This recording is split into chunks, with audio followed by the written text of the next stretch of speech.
Who's this? Do you really want to know? Who am I, love? Disaster in the making. Stop your belly aching. I've waited a long time to say this. Go and check. Pull to open. Pull to open. Yes, and what do you do? It's about the universe doing something for you. You seem to know what's going on. I give that impression, yeah. I suppose I thought that you'd be a bit useless. Your wish is my command. Here come the drums!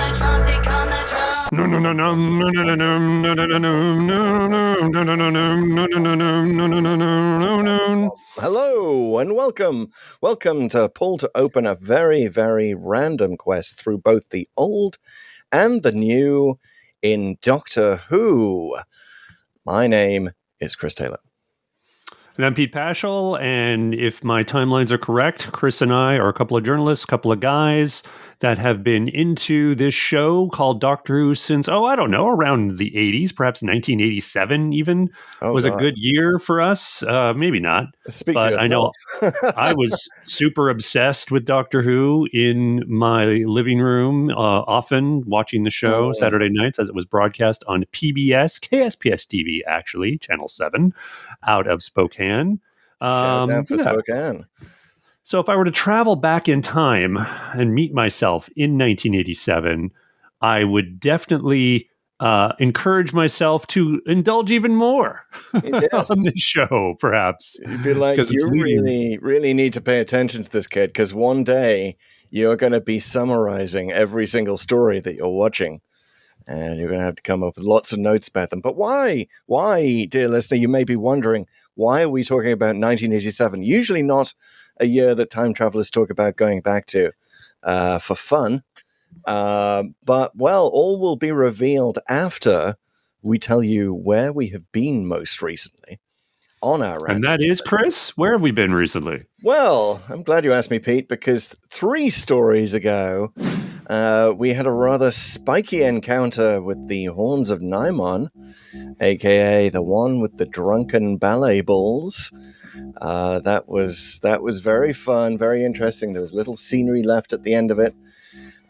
We very much enjoyed that one. But after that, 2 stories ago, we rocketed forward in a proper fancy rocket. You might say the Ferrari of rockets, forward into New Who, and some old friends / bad guys as they became sort of briefly in the story, although it's not their fault.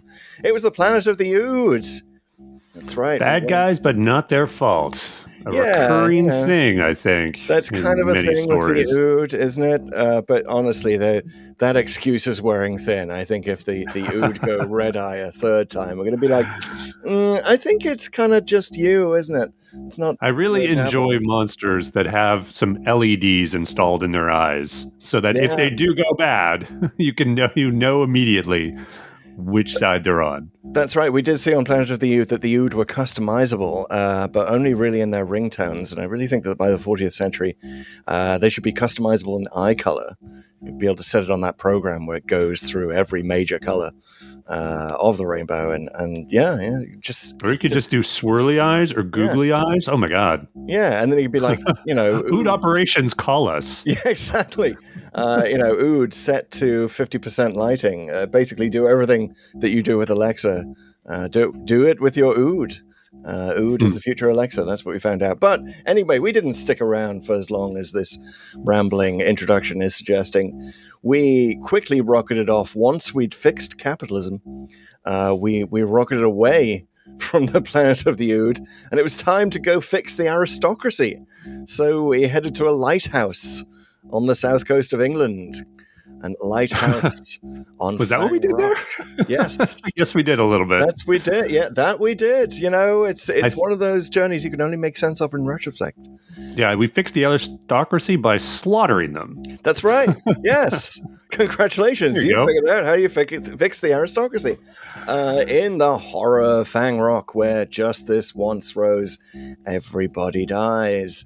But that mention of Rose that we did actually make in the show should have been a harbinger. It should have been a large winged beastie tapping at our window, if you'd like.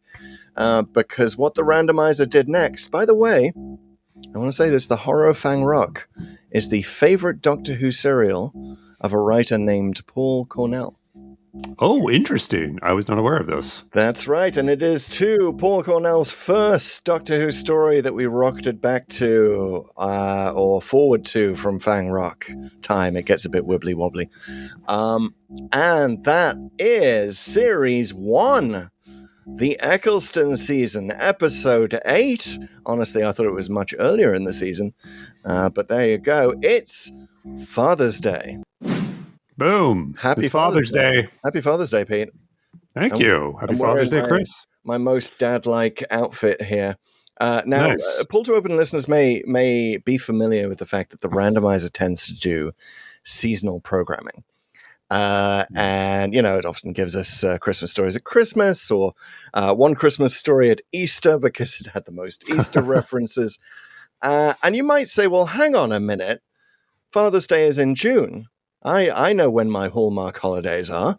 And you would be correct in saying so. However, what this putting Father's Day here has meaning for me, especially we've mentioned on the show before, my dad passed away a few years.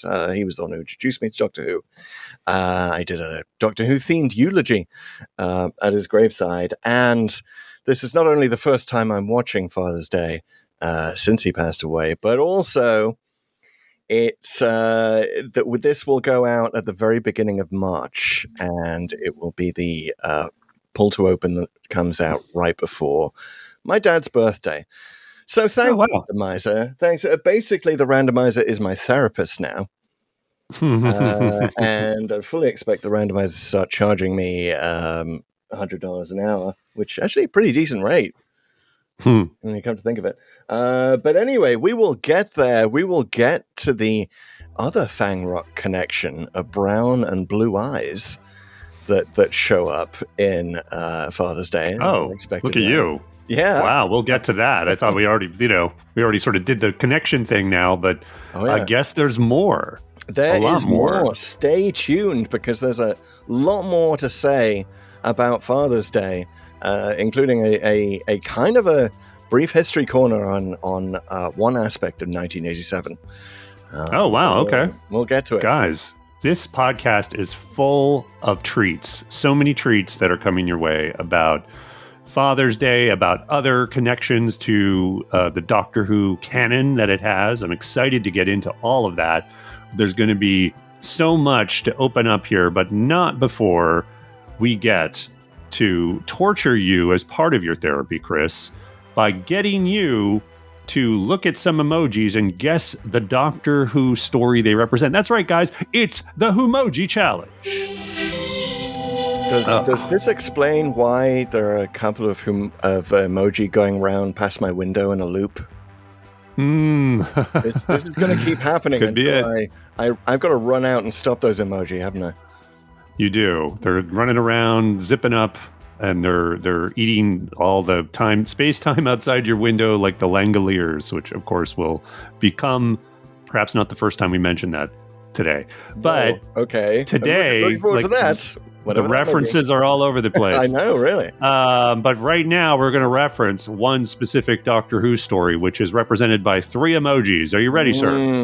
3 emojis, but I don't think I'll ever be ready for this. I wanted to be with you longer, Pete. I wanted to take you on picnics and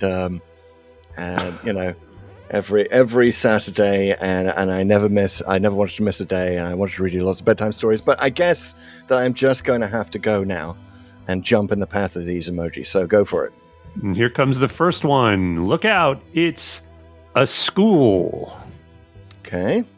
Second emoji is a laptop, an open laptop. Oh, okay. And the third emoji and final emoji is a diamond. So I'm going to put that in the chat. Okay, so this these might be a tough one. Yeah, as tough as diamonds, you might say. Well, it's not the diamond wall of heaven sent. We know that. There's nothing to do with a school. There is, however, a school, I believe, and a laptop in the Bells of St. John's. Ooh, good guess. It is not.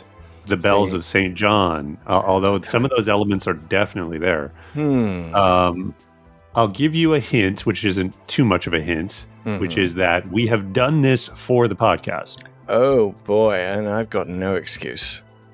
Diamond, the school, the laptop, the diamond. I mean, the school, I'm stuck on thinking of Clara. And am I in the right? Is it New Who? Second hint is not New Who, it is Classic Who. Oh my! And I'll give you one more hint on, Yes. and it's just sort of interpreting the school. Don't think literally. It's not so much a school as it is an education system. Oh my God! It's got to be the Crotons. It's the Crotons! Nice. Nice one. Hope I didn't give it away too much. No. I mean, I was I was a little worried about that one. I was foxed by the laptop. I was definitely. The laptop's a bit of a thrown thing, but yeah, like the Crotons. I think I would have had a really hard time with this one because the Crotons, I don't think too much about the school aspect of it. It's like the diamond, the crystalline thing there is. I wouldn't call it a giveaway. I do think that that's a smart way of indicating Crotons. It is. So. It's a very, very smart way. And yeah, I love that the laptop because, yes, that did eventually put me in mind of the Doctor and Zoe's famous scene in front of the computer screen where she basically knows Right. more than he does. And I love this one, which comes, by the way, from JC17 Ace, a longtime fan of the show and a supporter on Patreon, by the way. So if you ever want to support us, you can go to patreon.com/pulltoopen. But I really like how he's emphasized the content of the show, because obviously a lot of Doctor Who titles are names like this. And it might be difficult to think about like literally the title and representing it with an emoji.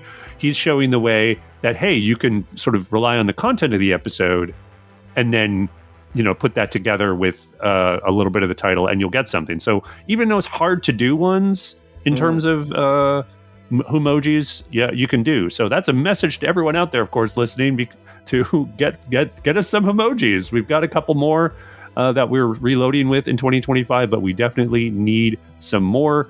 You can submit those either on Patreon, just like Ace did, or you can do it via review. You can review the podcast on Apple Podcasts. That's usually the best place to go, but really any place you can leave a review, we'll see it. And you can leave your Whomoji as the title of the review, in the body of the review, wherever you put it. But if you do it via review, you will go to the front of the line. Your Whomoji will be the next one we do. So please check that out. Yes, please leave us a review. Your Whomoji will go in the permanent record.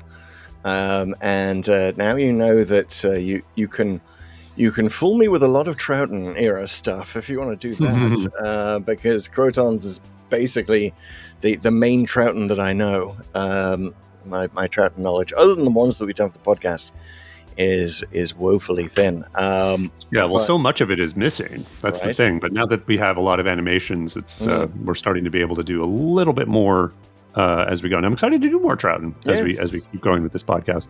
Indeed, and what is not missing is democracy, at least in the context of Pull to Open, because we vote every single time you vote. If you're on Spotify, pull up from the bottom of the screen. That's right, it is Poll to Open, where you can rate Father's Day right now.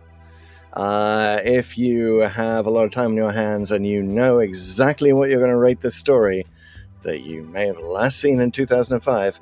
But if you want to vote on all of our stories, you can do that because we keep the polls open. If you're in line, stay in line, and you can still vote for example, the Horns of Nimon.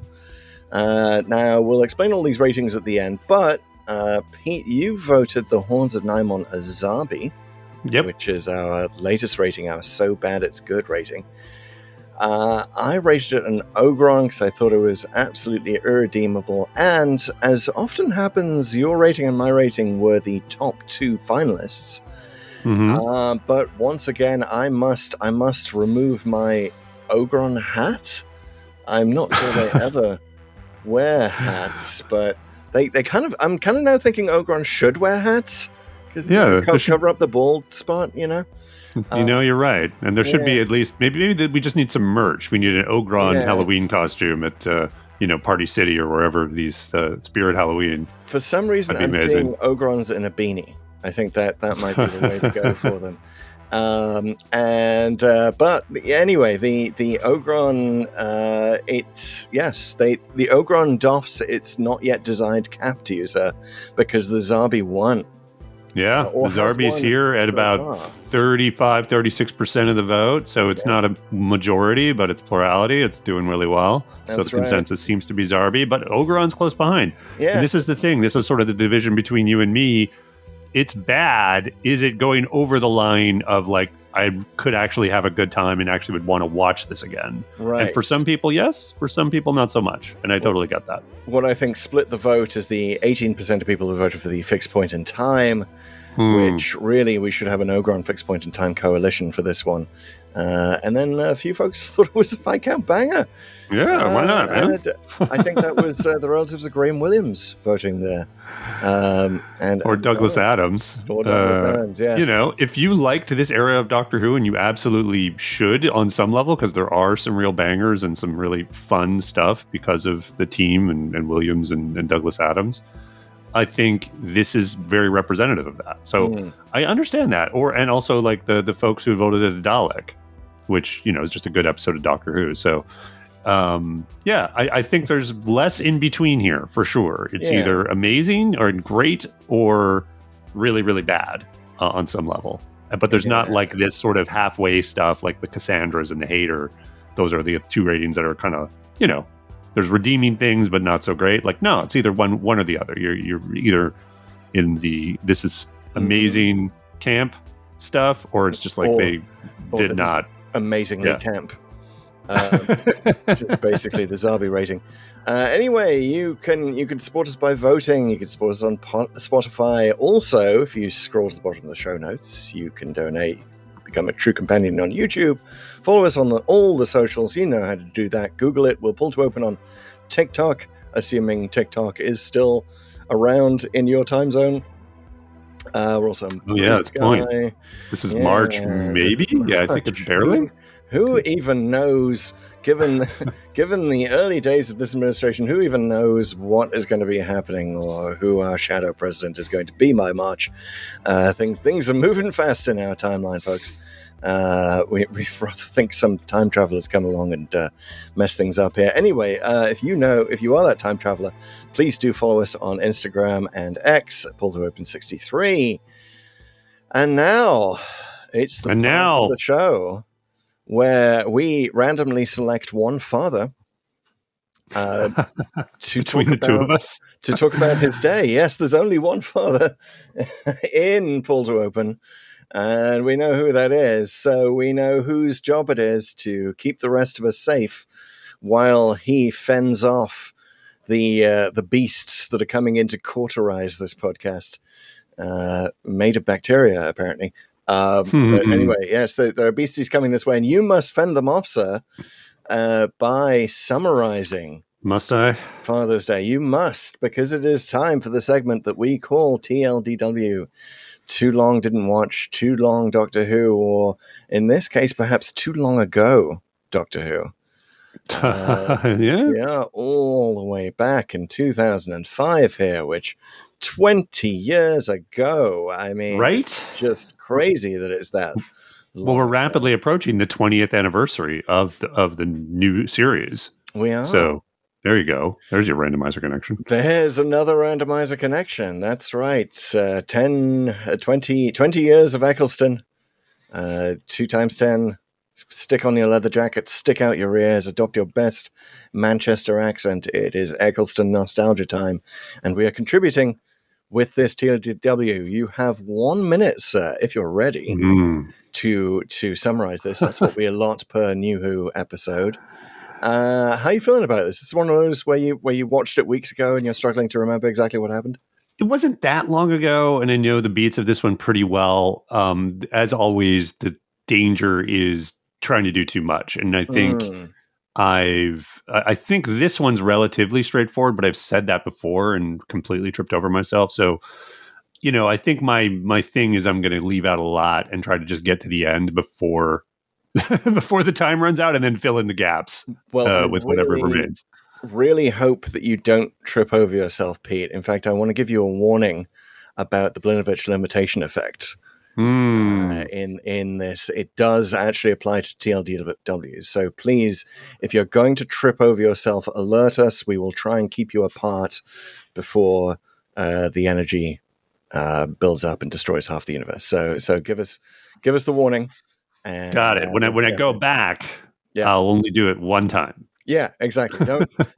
There is only one go around in TLDW. I'm sorry, we're not going to set our TARDIS to go back, so you can do it again if you mess up. All right.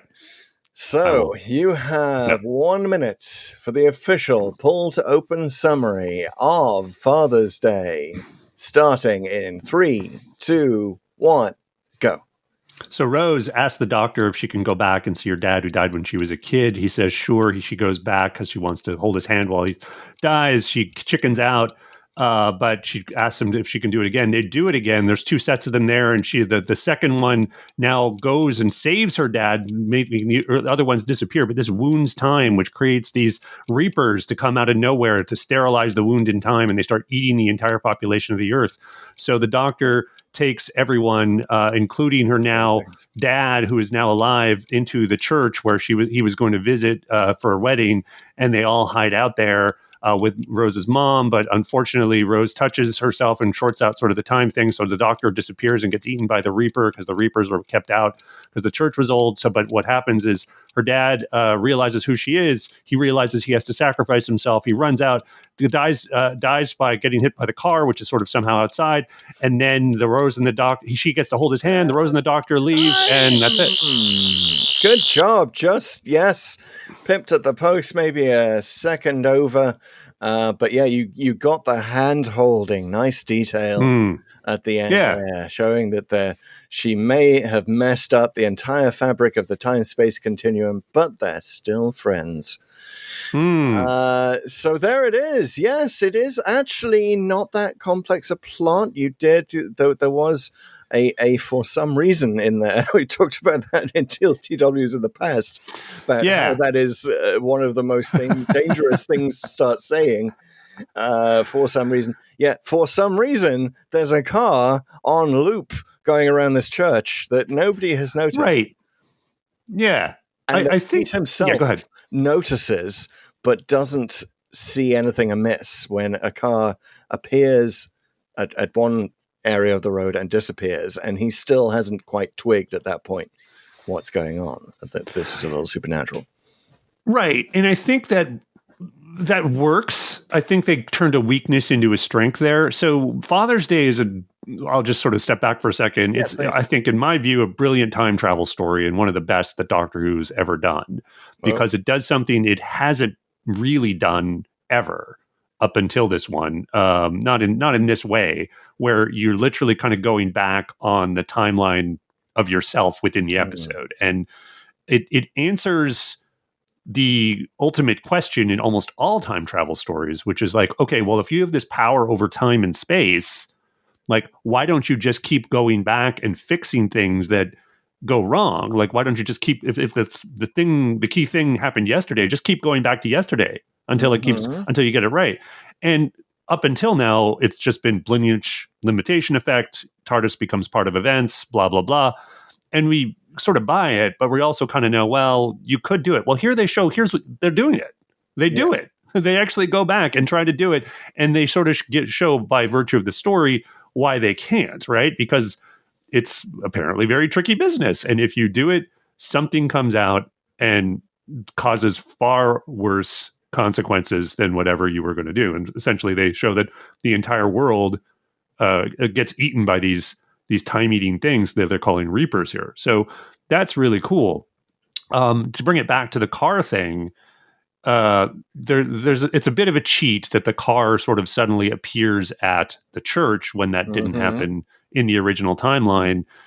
And I'm giving them a pass on that because I think the proper way to do it in a way that makes sense would be to have some third go at the original time manipulation and going back and stopping Rose 2 from walking in front of Rose 1.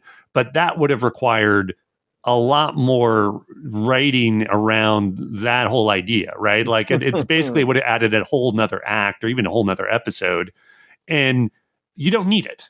Like the character stuff is really ultimately what matters. And so I think it was ultimately the right call that they just sort of have it magically be there so that they can have that beautiful scene at the end. Oh, you know why? I'm so glad this is one of those pull to opens where we're going to vehemently disagree about the story. I will just say I did really like this in 2006, which is when I first watched it. I was slow to New Who. I'd been burned by old Who. I'd rage quit old Who, and I was slow to accepting this new version of the Doctor, even though looking back, it was obvious that this was going to succeed. Old Who was like flailing around in the coat area with something else, like with the BBC, I guess, and you just couldn't forgive it. I couldn't. Anyway. I couldn't. And I'd been burned by the TV movie, like all the false starts of Doctor Who. You know, Death Comes to Time, etc. Yeah, and Scream of the Chalco, also written by Paul Cornell, I believe. But I remember when I saw this, I was like, yes, this is Doctor Who doing a really nice timey-wimey episode. I did not know what that meant yet. But I'm like, yeah, I love time travel stories. This appears to be something they've never done before. They're going to go there. But I've got to say, looking at it again now, 20 years later, in the wake of Stephen Moffat, in the wake of Doctor Who having done a million timey-wimey stories that are at least as timey-wimey as this, which would start with the next one, starting with the Moffat's appearance in the next story, like we would go in a different direction, and we would certainly get used to the time travel story that explains itself a bit more, that does put in a bit more dialogue to explain why you're doing such a thing, why you're not doing such a thing. And I'm afraid that on a rewatch, I and the friend who's new to Who I was watching this with just like could not stop yelling at Rose or the Doctor for their utter irresponsibility in the setup of this. Like the Doctor who is normally, no, we can't do that, fixed point in time, we can't even go anywhere near there, don't even ask me, to a Doctor's like, meh, your wish is my command, guess we're going to watch your dad die. And not know that time would be frayed by doing it again. It doesn't seem in character for the Doctor. Yeah, I think that's a bit unfair, to be honest with you. I do think the bringing the idea of hindsight, basically a New Who, into this, isn't quite where it's at. And I agree, they probably weren't thinking about this as much at the time. I think they were just trying to do a good time travel story with some good character drama. But if to headcanon it, and I don't think this requires a lot of headcanon, but it seems pretty clear the Doctor hasn't done this before. And there's dialogue in the episode that suggests it. He's like, he's talking about how before when they were Time Lords, they would fix it. Like basically they would prevent stuff like this from happening, but they don't exist anymore. And so in other words, like towards the end, as if he's just realized it. Right. But he's kind of aware of the potential damage in theory, but he also like has this belief in himself, like, I'll be careful. It's almost like a drunk driver who thinks he's okay to drive home at night. You know what I mean? Like, it's a little like that. It's like, yeah, I'm aware of drunk driving. I'm aware of all the stats and the danger, but you know what? I feel okay. So I'll be fine. How many terrible stories have resulted from people thinking that way? And this is exactly kind of that. Like, I'm going to be careful. I know what I'm doing. And so honestly, that explains a lot to me. Like, I do apply a lot of headcanon to this episode. But I do feel like that makes sense even within it. Like most of my headcanon has to do with what the Reapers are and how they sort of manifest and why the Doctor doesn't quite recognize them, and we can get to all that. But I think the decision to take Rose, like I like it in a lot of ways because it's the first time he's trying this post Time War. It's the first time some wound like this has happened post Time War, like in the context of this universe. And I think it teaches him and us as the viewer why, like, oh, we're explaining why here you can never do this. Like we can't go back and make sure everyone lives in that episode where the Daleks just killed everybody. We just can't do it. It's gonna everyone dies then. So and the Doctor, in other words, the Doctor needs to learn that for himself, and he does. Yes, I get that. I mean, it's I see what you're saying. It's a little Time Lord victorious. Right, of course. Ish. Like and that's sort of the opposite of this one. Yeah. Yeah, I know. It's as if the Time Lord victorious speech was just Eccleston going, I guess I'm the only Time Lord now. Like, he's so blasé about it.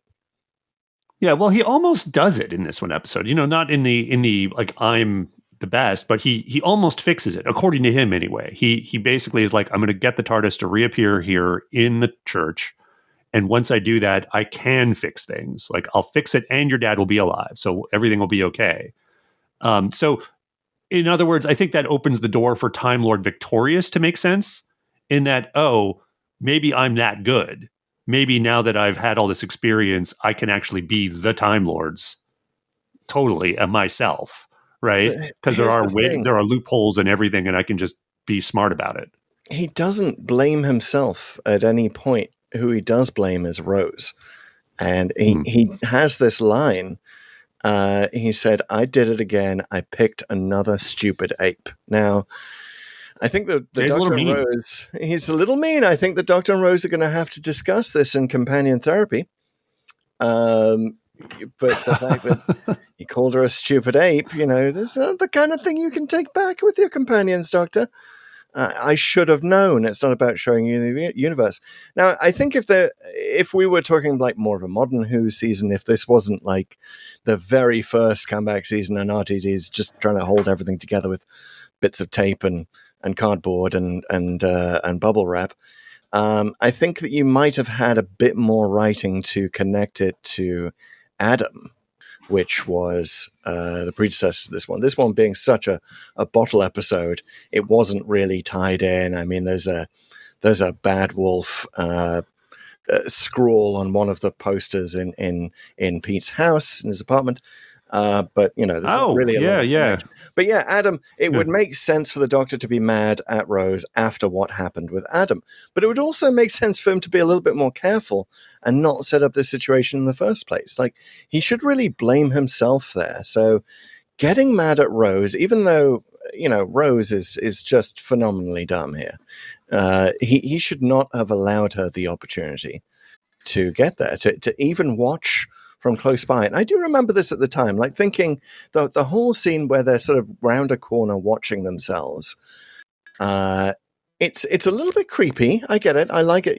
I thought it was genius. I love it. Like a lot of things in Father's Day, I like it. I like the visual of it. But I don't necessarily like the lack of explanation of it. Looking back at it now, and again, you're what do you mean? What did you need explained there? Oh, just why is the Doctor doing this for the first time ever? I mean, like he says that he has, he says, my entire planet died, my whole family. Do you think it never occurred to me to go back and save them? Like, that's probably the speech he should have given when she says that, when she starts talking about her dad in the first place. Well, but I mean, she doesn't go to him saying, I'm going to go save him. She goes to him like, look, I know he dies alone. And would it be okay if I go and hold his hand? When he, that's not going to change anything, is it? And he's kind of considers it, and he's like, okay, yeah, we could do that. Yeah, but how many companions died without you holding your hand, Doctor? Like, how many of your family died? How many of the children on Gallifrey do you think died? I hear that, but I mean, also, like, I don't think it's solely like this one time. There's a lot of things, like it's a regular day, and it's a regular, Daleks aren't involved, and it's not like this cosmic thing. And I think he's sort of factoring in a few different things. But I do agree with you that it's not like a casual thing, in that he's so new to this post-Time Lord era Mhm. that he's a little like, well, technically it's forbidden, but he thinks about it and he's like, Mhm. actually, like, in other words, we don't see that sort of gears turning in his head, but I can fill it in Oh yeah. with headcanon as a fan and like, oh, maybe I could if I'm careful. And again, it's the whole drunk driver thinking they're good to drive. Yeah. He makes a bad call on it. I will. And she's the one who especially- goes to him and requests it, right? So it's like he's Mhm. trying to do stuff for her. He is. Like, I get it. I have sympathy for him. You put your finger on how I'm going to headcanon it in the wake of the Day of the Doctor. We know that when he sees Rose, a part of him in his head sees the moment, has been pre-alerted to the existence of Rose, and he doesn't necessarily remember the moment, but there's something about her that is just like super important, and he has to do whatever she says, and after all, the moment sent the Doctor through time to encounter himself several times over. So maybe he's thinking, oh well, at some subconscious level in his brain, that maybe the moment wants this, the moment she'll get this. Bad Wolf Girl wants this. Bad Wolf Girl gets what Bad Wolf Girl wants. I can headcanon it that way. You can. I can out headcanon anyone on anything related to Day of the Doctor, but I'm also like trying to see it on its own merits, and I think that more I'm looking back now, and yes, this is a 2025 view on it, but I just think that a little bit more of explanation along those lines would be needed, and also so I know a little bit more about how it was created. So the original brief from Russell T Davies to Paul Cornell, who was a writer of the New Adventures. New Adventures, yeah. He did a lot of notable ones, for sure. Yes. And by the way, we have a Paul Cornell bingo here on Pull to Open, because he also did Human Nature, and Family of Blood, where we've been, and this was his first one. I mean, it was natural for RTD to go to him, but RTD's original brief for this was he wanted Rashomon. Right? He wanted to see Pete's death multiple times from like multiple different angles. He wanted Rose to go through the pain of seeing his death over and over. While the Doctor is not even there, the Doctor is hearing about Pete in the present. And this was a very sort of vague outline, and he gave it to Paul Cornell, and he's like, oh no, I think it works better if like she goes in, tries to stop it. And also, by the way, RTD did not necessarily want a monster in this one. He wanted it to be a bit more turn leftish, if you will, in terms of the another story where you change time by jumping in front of a car. Interesting. Got a lot to say about the monsters later, but it is like the Reapers are definitely like this thing they invented to have a monster. And I think they work really well in a lot of different ways, but we can get to that a bit later. Tell me more about the Cornell's vision. So maybe it's just because Eccleston had the flu when he was recording this, but like he really kind of comes across as an asshole when he's talking to Rose, the whole stupid ape speech, and in that church, and he only decides to save the couple who are having the wedding. Really, talk about getting sidelined in your own story. But he's just like, oh, you're so amazing. You met randomly and you're having a baby now. Like I could never do that. Really, Doctor? We know that you have a family. We know you have a granddaughter. Are you sure you never did this? Anyway. Well, he couldn't do it going forward. Yeah. Given, I guess, what's happened to him. So I think that if the Doctor had just taken on a little bit of responsibility for allowing Rose to do this. Like he was the dad in this situation, and he kind of messed up, and it's the dad's job to protect her, and he didn't. Yeah, and I think that no one's trying to say the Doctor was perfect here, and I think that's a character growth for both of them. I honestly think this is really good drama, like between the Doctor and Rose. It's honestly, in my view, this is a turning point in their relationship, and I think a telling moment is that scene where he is a little extra mean to Rose, and she insists, he's telling her not to touch the baby because it could short out time or whatever. And she's like, I'm not stupid. He's like, you could have fooled me. and it's just like there's this really harsh couples quarrel they're going through. But he does apologize sort of immediately after. He's kind of like, look, this is I don't like this, and I shouldn't be this way. And he says, I'm sorry. Look, I'm going to fix this, and we're going to work together. And I think that's good. And then he is eaten by the Reaper later, and it's up to her, and like she's alone. There's all these sort of elements to it, right? Like he basically earlier he says I wasn't really going to leave you, and he says that, and then he's forced to leave her by what happens, and and then he goes to her at the end and says, like, go to him, like, because he knows what's important to him. So in other words, like, how this one ends with them both holding hands, going back to the TARDIS, given everything they've just been through, I feel like this is the point where they really start to fall for each other. Like, this is it. It's such a wrenching moment for their relationship. This is where I would point to, like, okay, now it's gone beyond just friends and companions. And because I like the whole story of Rose and the Doctor, and they never tried anything romantic before with him and the companion, and this really gets them on the path to believably selling it, and it's very, very good in my view. I mean, I want to say, look, I was ready to give this all the rope in the world. I liked it the first time around. And as I mentioned, like, I'm feeling the connection to my own dad, my own loss of a father. Like, I was ready to be tear jerked on this one. And I just could not get over the irresponsibility of the Doctor. And you just kind of almost put your finger on the second part, which is, Doctor, you really should have kept the baby Rose and Rose apart. Like, not even, watch it, human, don't touch yourself. Or two. You're really infantilizing Rose and, like, all the humans around him, that the Doctor needs to be the person doing everything, like it was an accident. Like, the guy, like Pete, didn't know this, and he just put them together. Well, I agreed. In hindsight, that's always obvious. But again, I don't think that makes a better episode. The Doctor does do best when he does treat his companions as tin dogs. And I mean, if you're going to say that you can't, old Rose cannot touch young Rose, you got to say that to everyone. Like, you got to, like, he should have really explained to the whole church, including Jackie, that exactly what was going on here.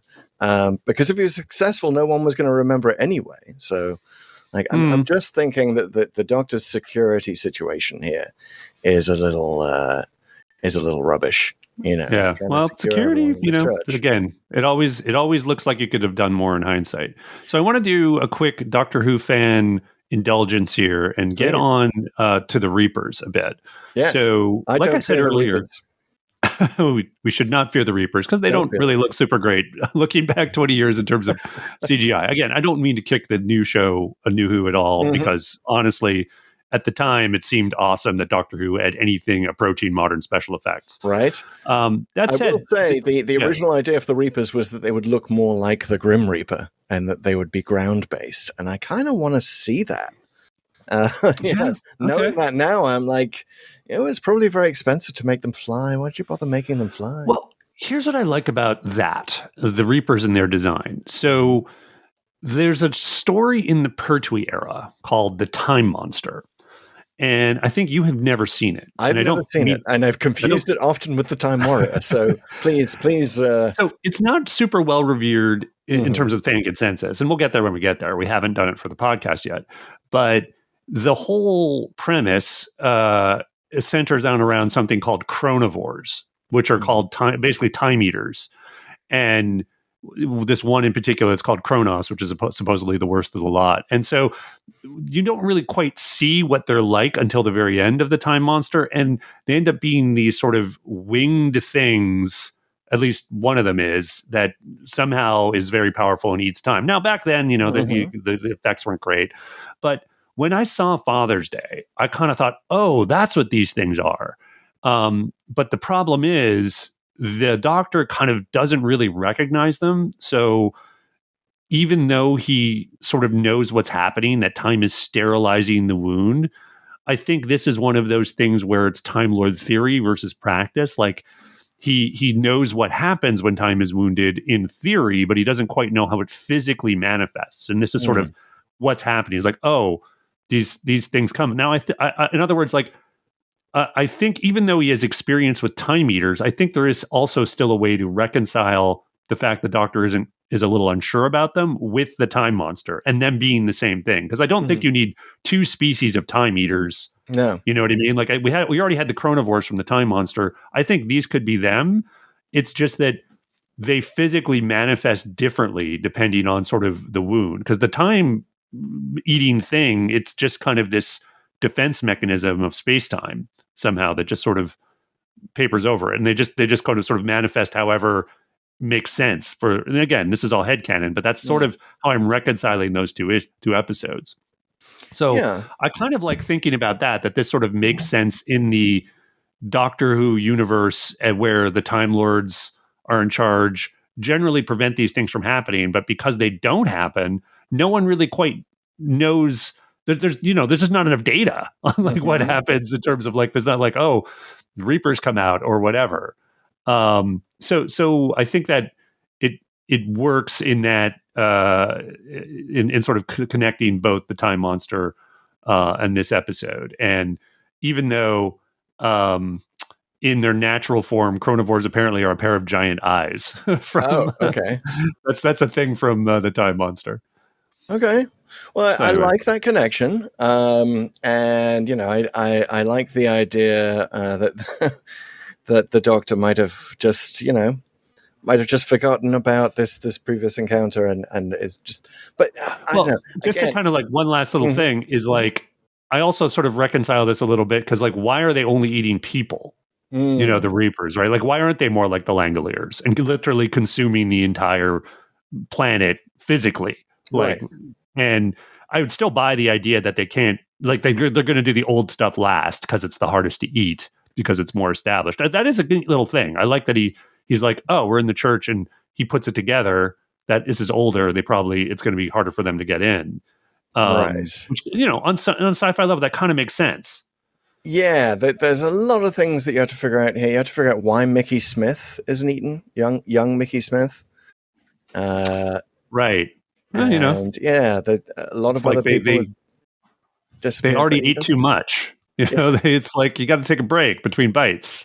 Is it because Mickey will travel in the TARDIS in the future? And therefore, not bad. That could be it. I like that. Headcanon is available, but you sort of have to really have to squeeze it around.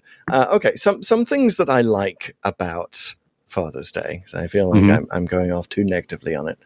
I think there are a few scenes that sort of give you a nice chill. The first one being the Doctor and Rose coming around the corner from the Doctor and Rose, and then the old Doctor and Rose disappearing. That's a chill. That gave me a chill first time, second time. Absolutely, really, really good stuff. The scene of the Doctor doing what he's never actually done and opening the TARDIS to find it's just a police box. Yeah, that's so cool. That's very cool. Creepy. Good creepy moments in this one. Yeah, and I like the TARDIS sort of trying to come through at the end, even though the Doctor can only boost it by sonicking a mobile phone battery. What's that about? Well, I also like it's a red herring. You sort of feel like he's going to need, like, in other words, for pacing, the Reapers are going to have to come back, and there's going to have to be some kind of thing where they threaten the group again. And I'm glad they didn't do something that they had to go outside again to get some MacGuffin or a battery, a car battery or something like that. Because I think that would have been a more predictable thing. Although I do not like I touch myself and then time gets shorted out somehow. Now, that is also in keeping with a couple of episodes, most notably Mordred Undead, where the two Brigadiers kind of come together. So this is a thing in sci-fi. It doesn't make sense to me. I think it's probably because it always makes me think of Time Cop. This bad Jean-Claude Van Damme movie where that was a key part of the plot. Like, if you touched yourself from the past, you would just screw everything up somehow, and it was just kind of dumb. But I do think, like, again, more headcanon.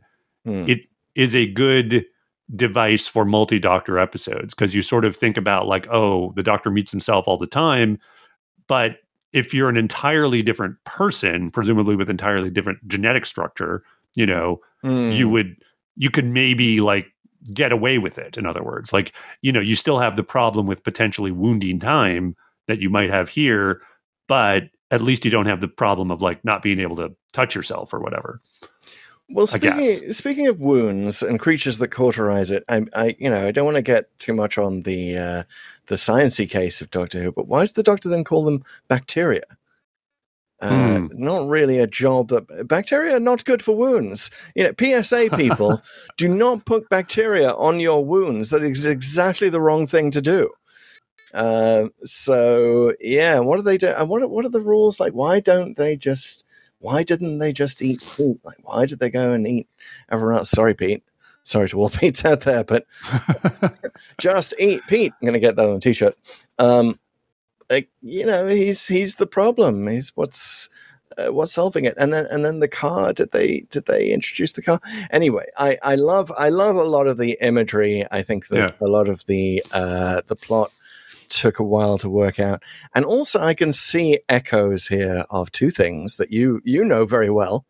I know for a fact that are very famous in time travel lore. First of all, let's take a chronological order. City on the Edge of Forever.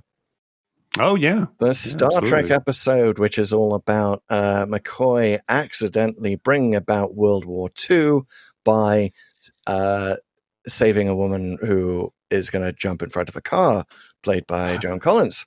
Car accidents are very big points of temporal diversion, right? Temporal nexus points, let's call them. Yes. PSA people, don't run over anyone in your car, because you never know what timeline you're going to affect. Look how bad it's gotten already. Nobody's knocked Joan Collins over. But also, okay, so the other one, the other reference, Back to the Future. Not just because of the car connection, but also because of you probably wouldn't even mention that these days, kind of icky, like, Marty's mother hitting on him in this. Yeah. And Pete getting close. Pete even getting close to hitting on Rose is, as she says, don't go there. There isn't even a there. You are not even aware of a there. Like, she has a lovely little line about it. Even though, by the way, that whole phrase of like, don't go there, was not, he wouldn't have understood that in 1987.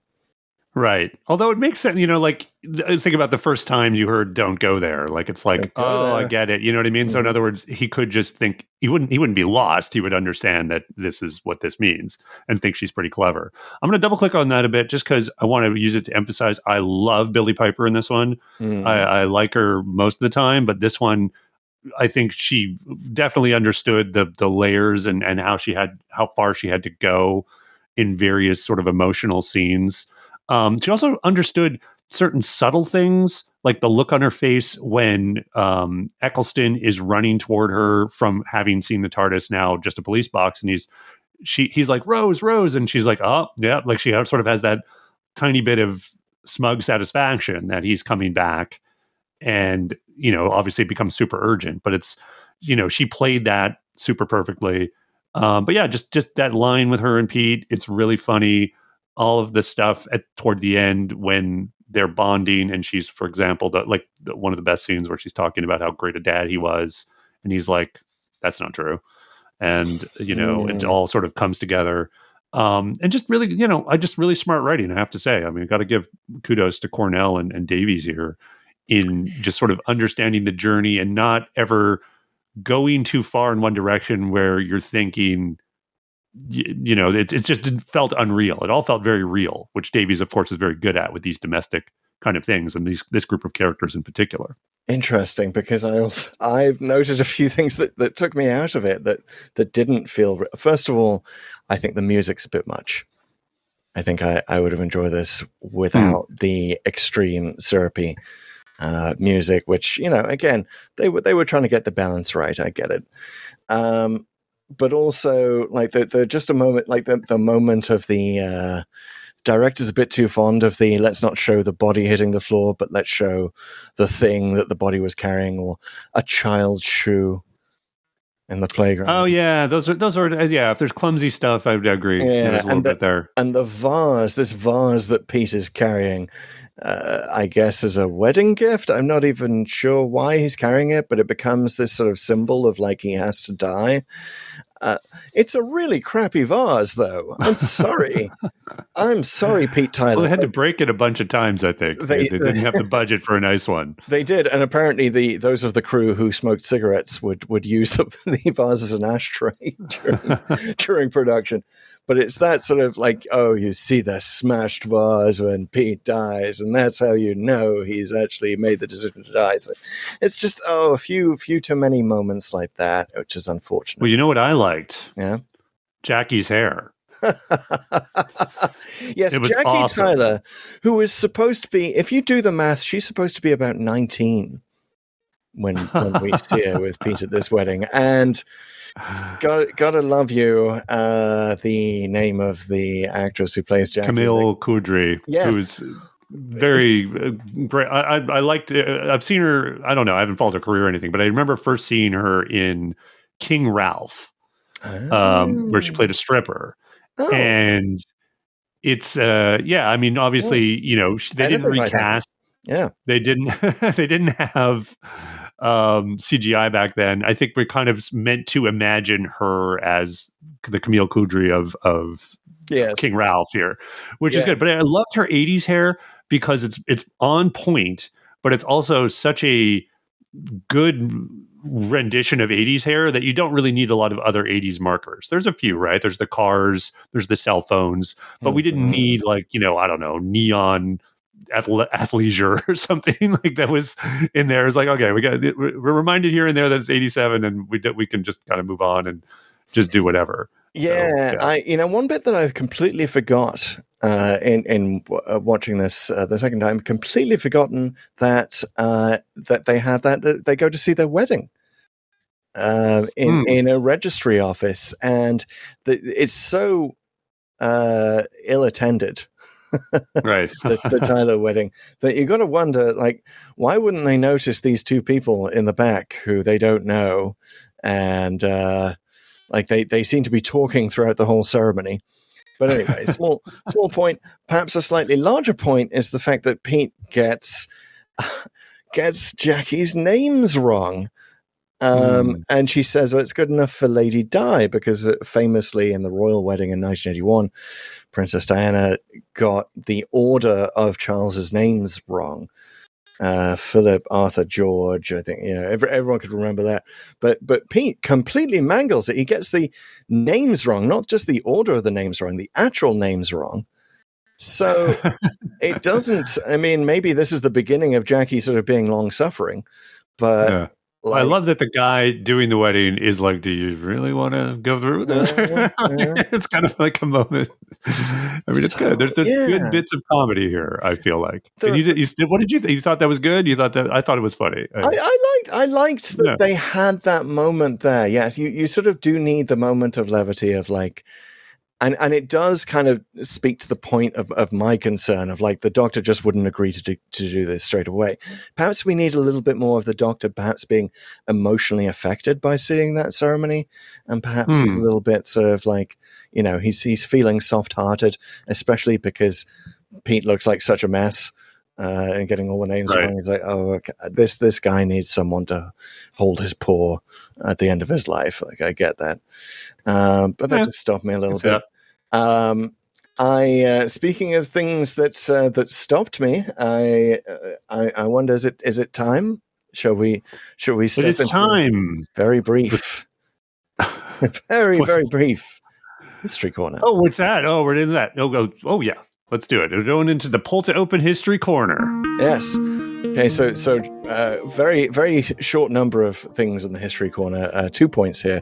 First of all, we hear, and we haven't even mentioned it yet, we hear on all the phones and all the mobile, the giant brick mobile phones in 1987, all we hear is the words of Alexander Graham Bell. Right.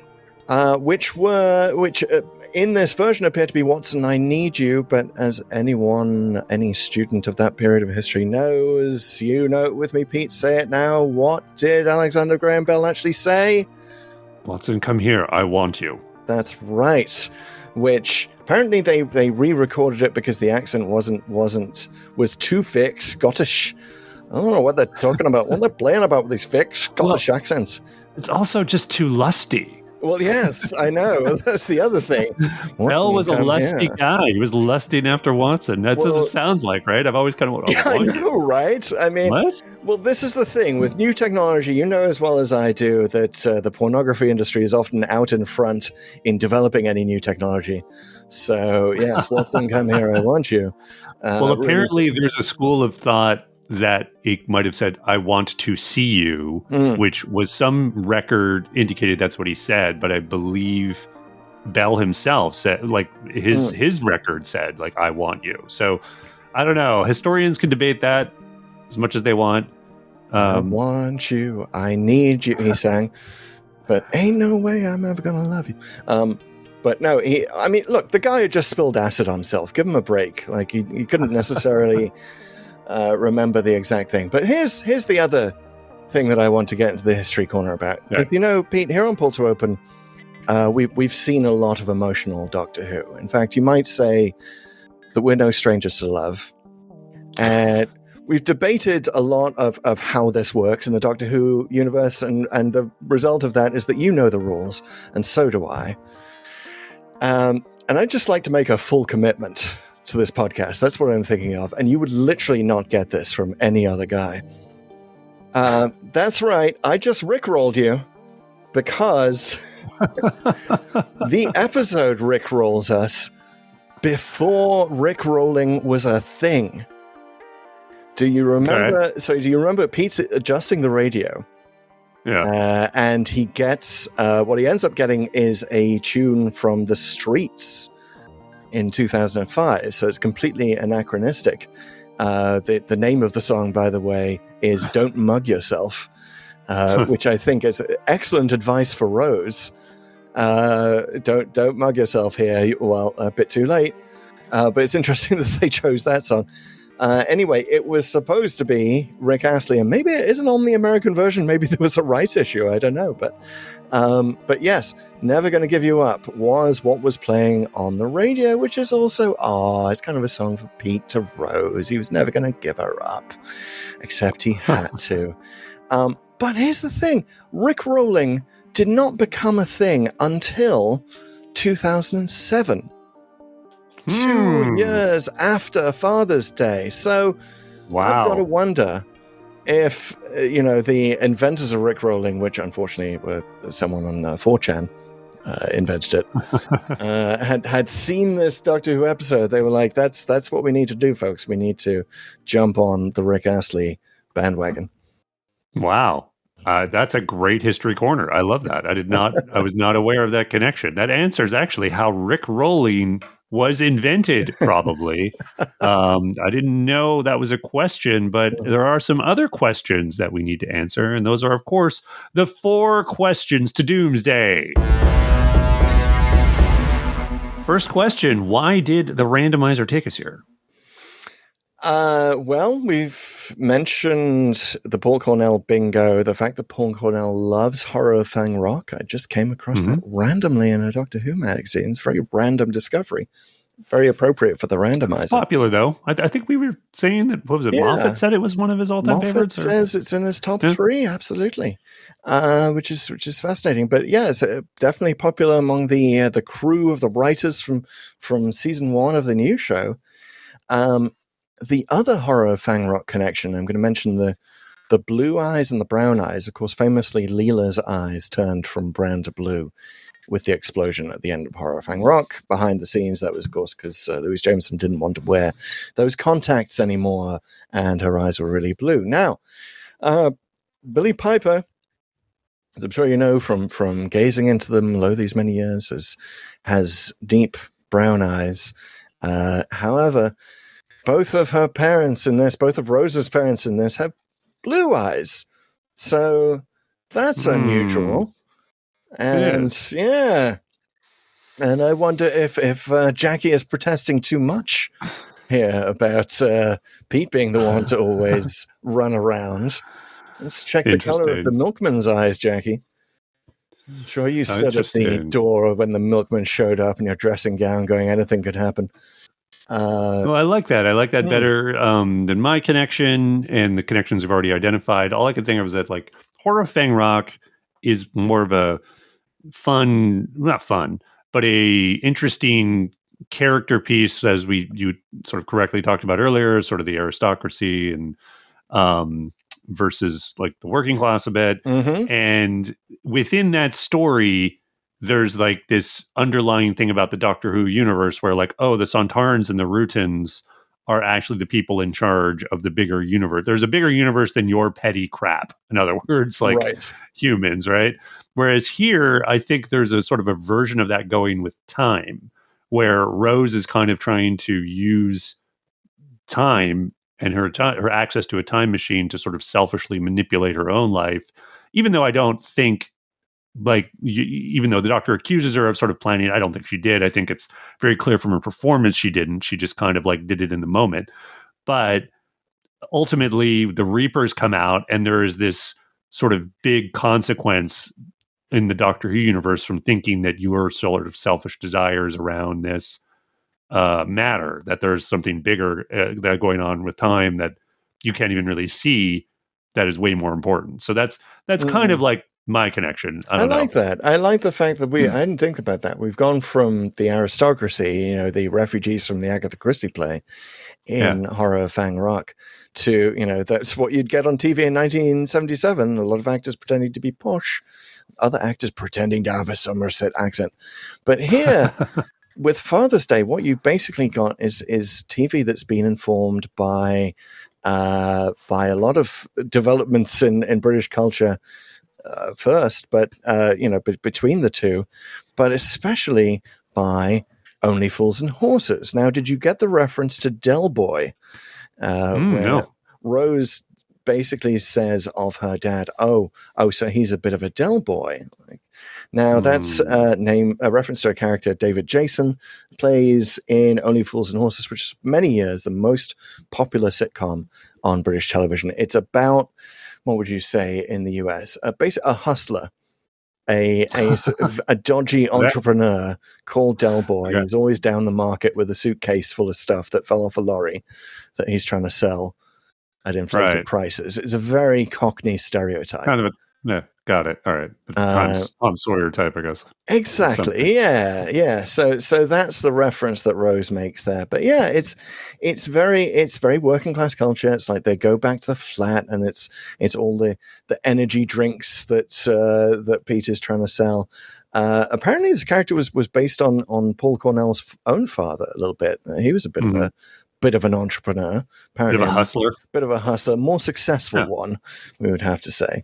So, the thing is, the irony is, of course, we see Pete in an alternate universe who is a more successful hustler, which is kind of funny. I liked all of that because in the context of this season, I don't know how much they'd mapped out season 2 at this point, but it was kind of this idea that, oh, look how pathetic he is. And Rose is kind of dressing it up to be like, oh, he's so great, because she wants to believe he's so great. But it's really like us as the viewers can see that, oh, he's kind of a loser. So, I've got another connection with Horror of Fang Rock. The bit where Tom Baker basically goes in, talks to all those aristocrats, and basically by the power of his forceful voice, takes charge.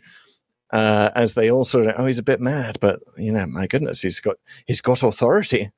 Yeah, and there's kind of the Doctor in a nutshell, right? And then there's this bit in the church where even Jackie Tyler shuts up when the Doctor says, "I've waited a long time to say this." Jackie Tyler, do as I say.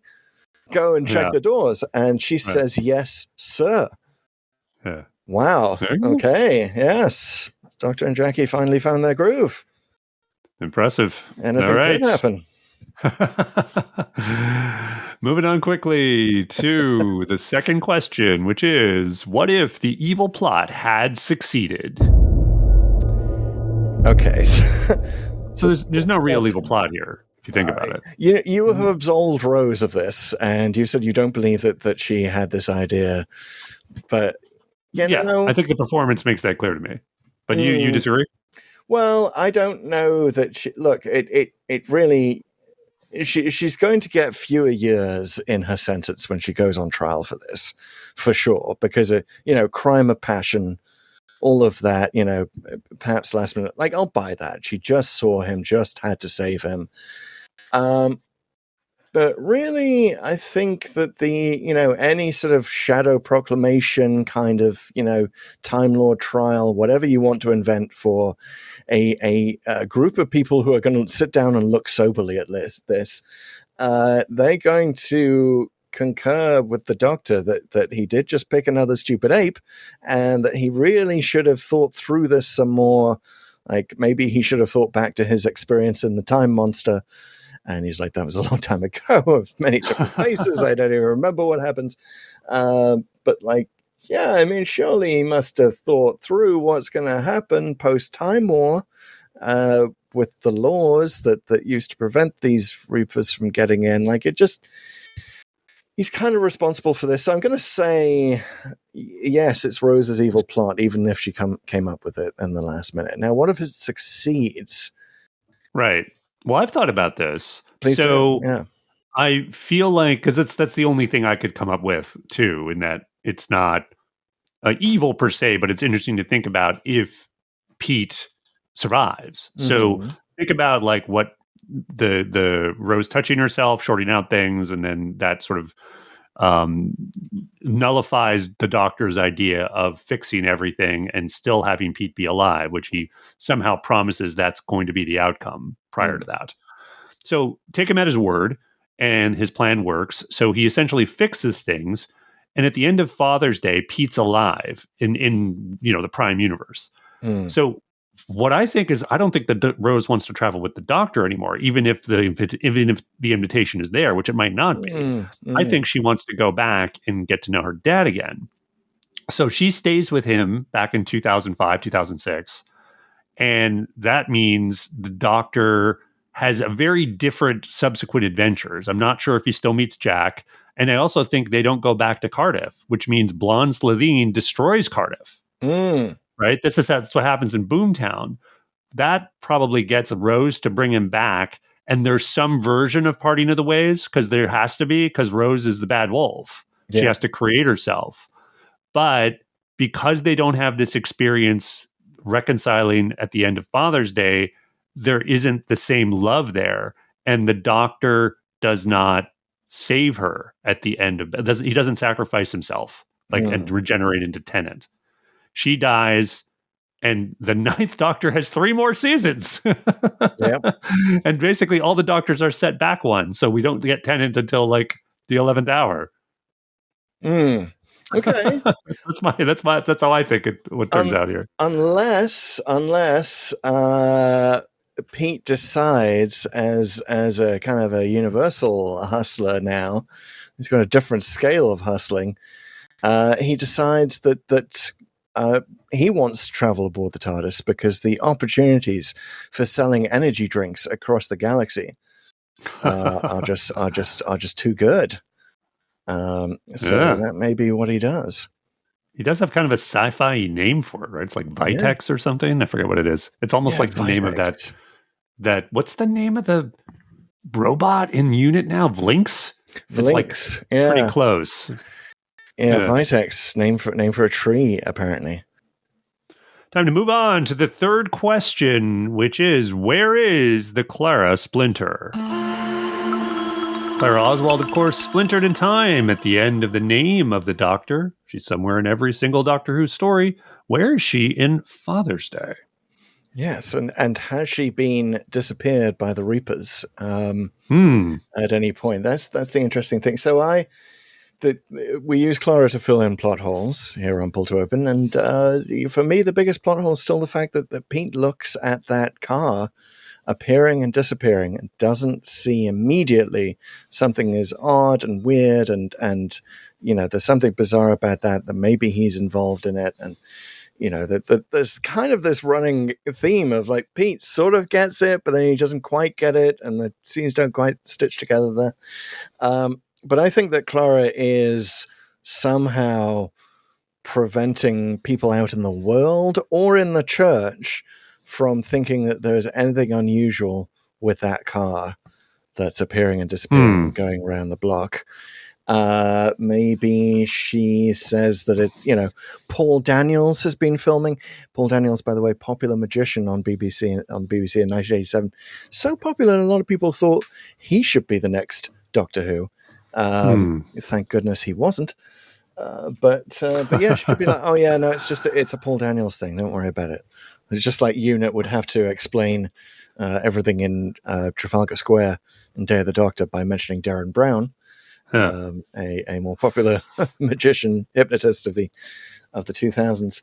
So yeah, it's a bit hard to find space for Clara here, isn't it? It is. I actually you'd have to sort of explain why she's not taken by the Reapers. And I'm like, well, what if she is a Reaper? Yes. What if she's one of them? And that there's that bit where the Reaper, for no reason, stops attacking the wedding party and goes for the vicar. Well, maybe that's Clara. Maybe she's like, all right, giving him a chance.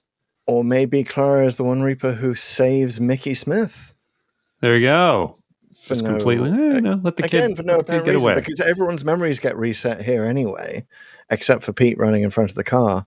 So I don't get it. Maybe Clara is, in another lifetime, maybe several other lifetimes, someone who just jumps out in front of cars to do heroic things, save babies and stuff. And maybe that will somehow help make sense of the fact that Pete appears to have just, from the perspective of this new timeline, just run in front of a car.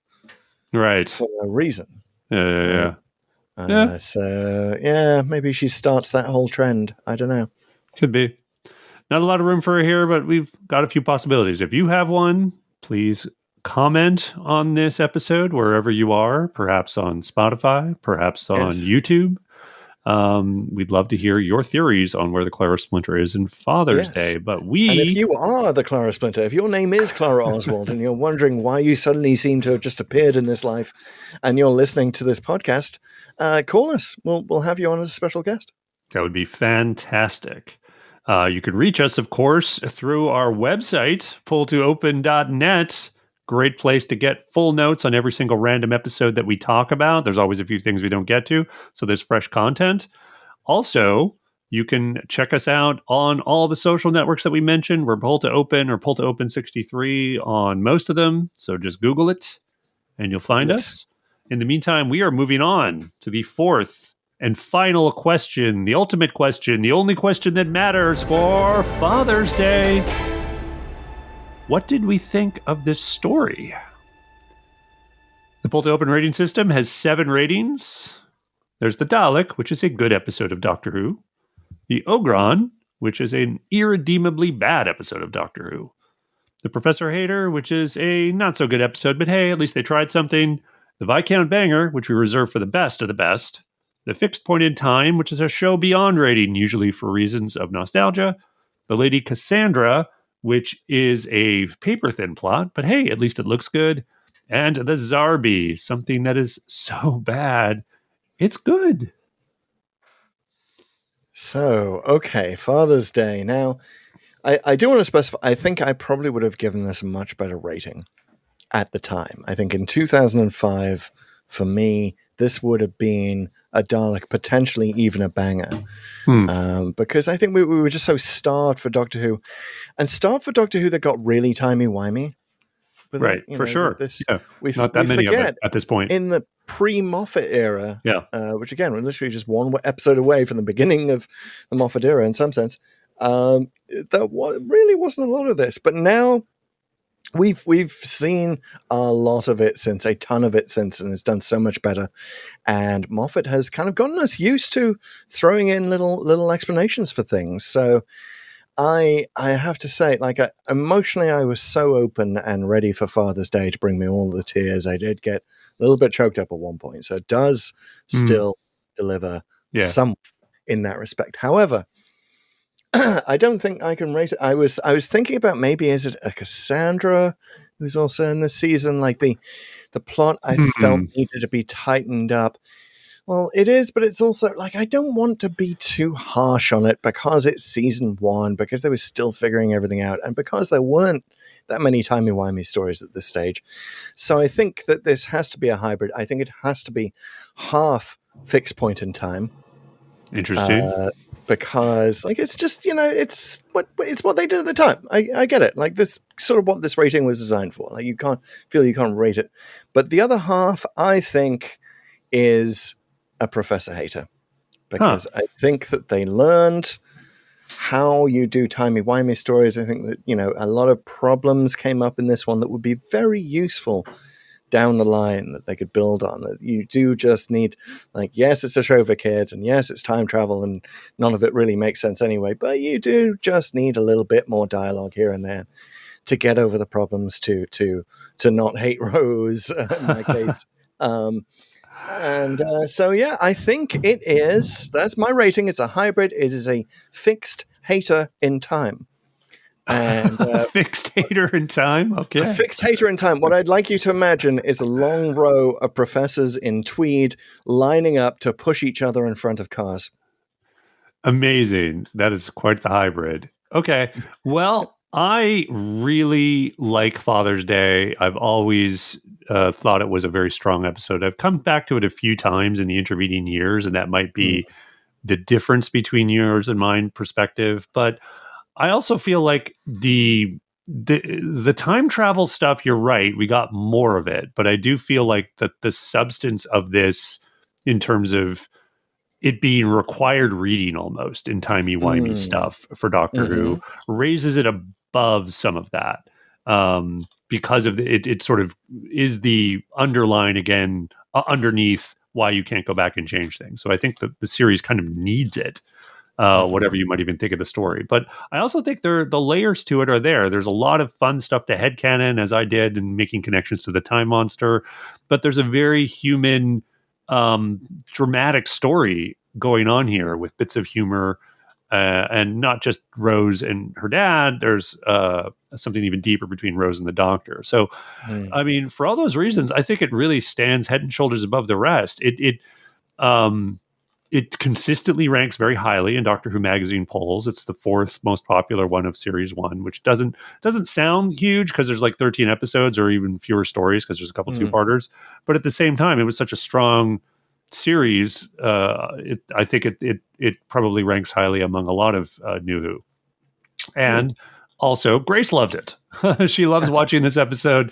She was super into it. She actually really liked the timey-wimey aspect to it, which I think she knew this was something special in terms of what they were doing, in terms of going back on their own timelines a couple of times. And I'll even add one more bit of headcanon that in the most recent Doctor Who episode, Joy to the World, where the Doctor meets himself, the same version of the Doctor, there's a little bit of technobabble in that story as to why he can do that and not wound time. I feel like, I don't know if Stephen Moffat was specifically thinking of this episode when he thought about doing that, but he did feel the need to put something in to get away with it, which I think is a bit of a testament to just how influential this episode might be. At least I'm now I'm headcanoning Moffat's thoughts. So anyway, given all the layers you see where I'm going with this. It's a Viscount banger for me. I really like it. It's one of the best of the best, which is, this might be our most divergent episode in terms of our ratings, but I'm standing by it. It's maybe I'm getting soft on series 1, but I love it. I love watching. You're standing by the Viscount. He's just showed up at this random wedding in the middle of nowhere. No one knows why he's standing there, but he's there. He's inside the church. Is the Viscount, and you're standing by him. No, I love that we can have such divergent ratings on this. I love also that's that you and Grace like watching it together. I mean, what more perfect Doctor Who story for fathers and daughters is there? And yeah, I'm sure that definitely puts puts a different spin on it, but it is interesting that you compare it to Joy to the World, because that was the next thing that I showed my new to Doctor Who friend after this, to sort of see how far we've come on the timey-wimey front, right? Interesting. And by the techno babble that you mentioned was basically that it's all the time hotel. You should normally be able to do this, but the time hotel is physically linked, so it's paradox proof. Which, yeah, you're right. Like, what? But also, like, it's an explanation. It's like they're seeing the same things that we're seeing, and Moffat's trying to smooth over it a little bit. So yeah, I think that's an example of how far we've come. Right. I also like that he made a reference to the causal nexus in that episode, which is, I think, referred to in Logopolis the only time, which is, again, just kind of pulling out stuff from the classic series. So he's probably thinking more of that than this. But I'm standing by it. Yeah, Joy to the World, it really tells you what you got to worry about. It's not just the Blinovitch limitation effect, but the emotional damage effect of meeting yourself and having yourself tell you, this isn't why no one likes you. You don't even have chairs. A lot of wounding, not just of time, but of egos, perhaps. Let's get away from all this destruction, though. It's time to start fresh in our timeline and figure out where we are going next. Where are we going next? How do we decide that? Well, we step inside our TARDIS. We pause to say, oh my God, it's just a police box. But no, just charge up the key next to the mobile phone. That's how it works. That's how TARDIS keys get charged up, don't you know? They take mobile phone batteries, but only from 1987. Really expensive old Motorola ones that you stick to your head. A couple of $1,000 in 1987. Anyway, father of the groom was the only one who has that mobile phone at Father's Day. Obviously, very expensive, but very rich guy. Anyway, maybe the Viscount brought it with him. Anyway, no, it's not just a police box. It's a randomizer. It's reappeared, and thank goodness there are two controls inside this random journey maker. Pete is standing at the console for one of them. He is staring while sitting in a chair, amazingly, at the codex, which is the list of all Doctor Who stories in sequential order, and we are counting down the hits. And thank goodness they're not making more Doctor Who, because this number's never going to tick up again. But Pete, what is the current number of stories that we've yet to visit? 175, including Joy to the World. 175, including Joy to the World, which is, I kind of tempted fate, I know, by watching it, as an extracurricular thing, because we may have to discuss it. We might. I think it might come up again. But yes, you of course are at the console of the other part of the randomizer, the Executor, random.org, which is true randomness. True randomness there. Based on atmospheric noise rather than algorithms. That's right, atmospheric noise, atoms and reapers running around the atmosphere. When you imagine that you are watching those atoms from a red Terminator-esque viewpoint, and you're seeing them bounce around. You're deciding on a random number on the basis on it. So I will hit generate on random.org and get a truly random Doctor Who story out of it. But first of all, we like to issue some requests of the randomizer, some prayers, some pleas. And Pete, what you got? Well, there was a lot of, shall we say, family ties in this episode, and looking at those things and seeing what happens when you sever them or reattach them in some way. I thought that was pretty cool. I would like to go to an episode that does some more stuff with family. So let's do it. With family, yes. Surely families have never been seen anywhere in Doctor Who. I think you could argue that almost any story we could possibly go to might have some form of family in it, but that's okay. Maybe not Earthshock. Anyway.